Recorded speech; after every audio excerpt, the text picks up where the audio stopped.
जुहार जय माँ Samlei welcome back to my mini blog.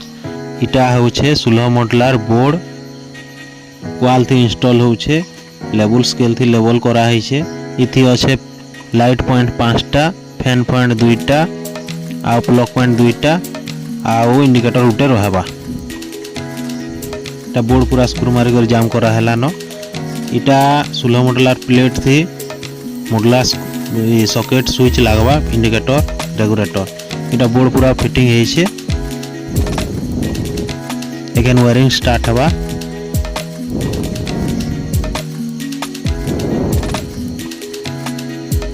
Wiring पूरा कंप्लीट है। एखन वाल थी इंस्टॉल हवा बोर्डटा।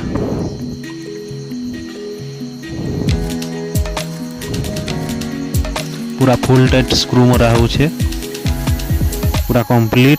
जदि वीडियोटा भल लगी लाइक शेयर कमेंट करवा लगी नहीं भूलबो।